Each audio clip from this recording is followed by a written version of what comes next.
Good morning student. आज मैं पढ़ाने जा रही हूँ क्लास 3 में सब्जेक्ट हिंदी,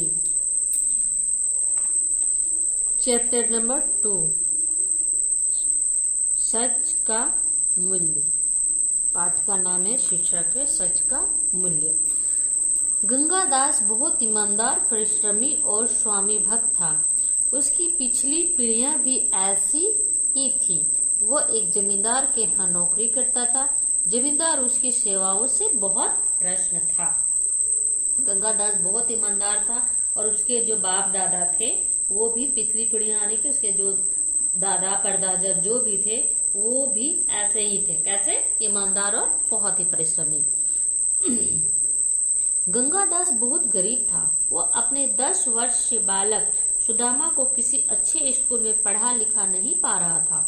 सद्गुणी बालक के प्रति यह कमी उसे बहुत खल रही थी। इससे उसे बड़ी पीड़ा होती थी। उसकी इच्छा थी कि सुदामा को यदि पढ़ाई लिखाई का उपयुक्त अवसर मिल जाए तो बहुत आगे बढ़ सकता था। उसकी बड़ी नौकरी लगेगी तो सारा परिवार सुख की सांस ले सकेगा। वह स्वयं तो जीवन में कुछ न बन सका था, सुदामा ही कुछ बन जाए तो जमींदारी की गुलामी से पीछा छूटे। वह ऐसा सोचा करता था, परंतु सुदामा को उस शिक्षा दिलवाने में बहुत पैसे खर्च होते जो गंगादास के पास न थे। गंगादास का बेटा था सुदामा, जिसे वो पढ़ाना लिखाना चाहता था, परंतु उसके पास पैसे नहीं थे, जिसके वजह से वो उसे पढ़वा लिखा नहीं पा रहा था। एक दिन गंगादास ने जमींदार की पत्नी के गहने चोरी कर लिए। उसने सोच लिया था कि कीमती गहने बेचकर प्राप्त धन से वह सुदामा को उच्च शिक्षा दिला पाएगा। पत्नी के जेवर चोरी हो जाने पर जमींदार ने घोषणा कर दी कि जो भी चोर को पकड़वाएगा उसे मुंह मांगा इनाम दिया जाएगा। अपने बेटे को पढ़ाने की इच्छा थी, इसीलिए वो एक दिन जमींदार की पत्नी के गहने को चुरा लेता है। और जब वो चुरा लेता है तो जमींदार घोषणा करता है कि जो भी चोर को पकड़ाएगा वो उसे जितना भी इनाम मांगेगा वो उसको देगा। सुदामा को भी इस चोरी के जेवर का पता चला। घर पर पिता की मनोस्थिति से उसने अनुमान लगा लिया कि चोरी उसके पिता ने ही की है। शीघ्र ही सुदामा जमींदार के यहाँ जा पहुंचा और उन्हें सारी बात बता दी। जमींदार ने गंगादास को बुलाया और सुदामा की उपस्थिति में चोरी के विषय में पूछा। गंगादास ने चोरी की यह जानकर उन्हें बड़ा आघात लगा। सुदामा को जब ये पता चलता है कि जमींदार ने घोषणा की है कि जो चोर को पकड़वाएगा उसे मुंह मांगा कीमत मिलेगा, तो उसे ये पता चलता है तो वो अपने पिता की स्थिति को देख करके समझ जाता है कि उसके पिता ने चोरी की है। वो शीघ्र ही सुदामा जमींदार के यहाँ जाता है और उन्हें सारी बात बता देती है। लेकिन जब जमींदार को यह पता चलता है कि गंगादास ने चोरी की है तो उसे बहुत बुरा लगता है। गंगादास को तुरंत गिरफ्तार कर लिया गया। अगले दिन बेड़ियों में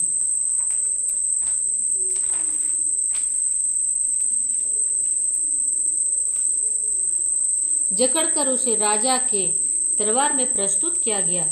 राजा ने उसके हाथ काट डालने का दंड सुना दिया। उस समय चोरी के लिए यही दंड निर्धारित था। जब जमींदार का समय था तो चोरी जो भी करता था उसके हाथ को काट दिया जाता था।